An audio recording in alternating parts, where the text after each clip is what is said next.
ഒരു രക്ഷയില്ല, മൊത്തത്തില് ഡോക്ടറാണ്. എത്ര ഡോക്ടേഴ്സ് ആണ് മറ്റേ സിനിമയിൽ how many doctors do you have in this family? 7 doctors. Okay, 3 ബ്രദേഴ്സും 3 പേരുടെ ഇപ്പം ഒരാളുടെ എൻഗേജ്മെന്റ് കഴിഞ്ഞ് അവൻ ഡോക്ടറാണ്. ഓക്കെ, ഏഴാമത്തെ ആള് ഫാദർ.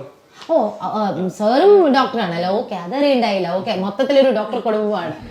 അപ്പൊ എന്തായാലും നമ്മള് ഒരു മെയിൻ ഹബിലേക്ക് എത്തും. എനിക്ക് തോന്നുന്നത് ഉമ്മയുടെ രാജ്യമാണോ തോന്നുന്നല്ലോ, ഉമ്മ ഭരിക്കുന്ന സ്ഥലമാണ്. അപ്പൊ എന്താണ് ഉമ്മയുടെ എന്തെങ്കിലും സ്പെഷ്യൽ ഇൻസ്ട്രക്ഷൻസ് ഉണ്ടായിരുന്നു കിച്ചൺ ചെയ്യുന്ന സമയത്ത്, പ്ലാൻ ചെയ്യുന്ന സമയത്ത്? ഒരു വലിയ അടുക്കള എനിക്ക് ആഗ്രഹമായിരുന്നു. എല്ലാം വൈറ്റ് ആണ്. ഈ വൈറ്റ് ആകുമ്പോ ശരിക്കും നമുക്ക് സൂക്ഷിക്കാൻ പാടില്ലേ? ഇല്ല,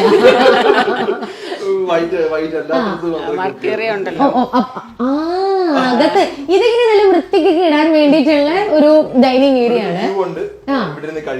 ഇത് ഞാൻ ചോദിക്കുന്നത്, ഇപ്പൊ 2 ഡൈനിങ് ടേബിൾ നമ്മൾ കണ്ടു, അവിടെ ഒരു വലിയ ഡൈനിങ് ടേബിൾ. അപ്പൊ ഇവിടെ ഇരുന്ന് നിങ്ങൾ ഇവിടെയാണോ അവിടെയാണോ കഴിക്കുന്നത്? ബേസിക്കലി 3 പേരൊക്കെ ഉണ്ടെങ്കിൽ ഇവിടെ നിന്ന് കഴിച്ചാൽ നമ്മൾ അഴുക്കാക്കേണ്ട ആവശ്യമില്ല. അപ്പൊ ഇവിടെ നിന്ന് കഴിക്കും.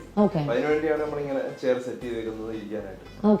ഒരു വേറൊരു ആംബിയൻസും ഉണ്ടല്ലോ, ഡിഫറെന്റ് ആംബിയൻസ്. പിന്നെ നമ്മൾ ഒത്തിരി എല്ലാവരും ഉണ്ടെങ്കിൽ നമ്മൾ അവിടെ നിന്ന് കഴിക്കാം. അഗെയിൻ കുറെ സ്റ്റോറേജ് സ്പേസ് ഉണ്ട്. എല്ലാ സാധനങ്ങളും അല്ലെ, കട്ട്ലറീസ് എല്ലാം വളരെ നീറ്റ് ആയിട്ട് ഓർഡർ ചെയ്ത് വെച്ചിട്ടുണ്ട് ഫുള്ളി എല്ലായിടത്തും. ഇതെല്ലാം പണ്ട് തൊട്ടേ ഉള്ളതാണോ അതോ പുതിയ വീടിന് വേണ്ടിട്ട് സ്പെഷ്യൽ ആയിട്ട് വാങ്ങിച്ച അങ്ങനെ എന്തെങ്കിലും? പ്രത്യേകം പറയാനുണ്ട്, എന്റെ അതായത് പണ്ട് പഴയ വീട് പാല് കാച്ചിയപ്പോ കിട്ടിയ സാധനം വരെ പിടിക്കുന്നുണ്ട്. എന്റെ ബ്രദറിന്റെ കല്യാണം എത്തുമ്പോഴേ ഓപ്പൺ ചെയ്യുള്ളൂ നന്നേ പറഞ്ഞു. ഇനി എന്റെ മോള് കല്യാണം കഴിക്കുന്ന ഓപ്പൺ ആക്കുന്ന സാധനം ഇവിടെ ഇരിപ്പുണ്ട്. ഇപ്പൊ കിട്ടിയ ഹൗസ് വാമിങ്ങിന് കിട്ടിയ ഗിഫ്റ്റ് ആ ഒരു സമയത്ത് ഓപ്പൺ ചെയ്യുള്ളൂ. അങ്ങനെ വെച്ചിട്ടുണ്ട്. എനിക്ക് തോന്നുന്നു ശരിക്കും പറഞ്ഞാൽ എനിക്ക് എല്ലാ വീട്ടിലെയും ഈ അമ്മമാരെന്ന് പറയുന്ന പാത്രങ്ങളോടൊരു വല്ലാത്ത അടുപ്പുണ്ടല്ലേ. ആൻഡ് ഇവിടെയും ഒരു മാറ്റം ഇല്ല എന്നുള്ളത്. നമുക്ക് ഭയങ്കര ഡബിൾ ഡോർ ഉള്ള ഒരു ഫ്രിഡ്ജ് ഒക്കെ ഉണ്ട്. ഓപ്പൺ ചെയ്ത് നോക്കട്ടെ? ഓക്കെ, അപ്പൊ നമ്മള് എന്തായാലും ഫസ്റ്റ് ഫ്ലോർ നമ്മൾ നല്ല രീതിയിൽ എക്സ്പ്ലോർ ചെയ്തു. അത് ഇവിടെ 2 കുട്ടിപ്പട്ടാളം ഒക്കെ ഉണ്ട്. അദ്ദേഹത്തിന് എനിക്കറിയാം അല്ലെ, ഡോക്ടറിന്റെ മോളാണ് ദുവ. ഹലോ. ഇദ്ദേഹം ആരാണ്? ഇത് എന്റെ ബ്രദറിന്റെ മോനാണ്, അലാദീൻ എന്നാണ് പേര്. അലാദീൻ. ഹലോ അലാദീൻ. ഹലോ.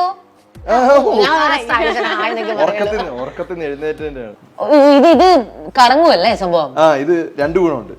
ഒന്ന്, നമുക്ക് ആഹാരം കൊടുക്കുമ്പോ കുട്ടിയെ ഇങ്ങനെ തിരിച്ച് 2 നമുക്ക് വ്യൂ ആണ്.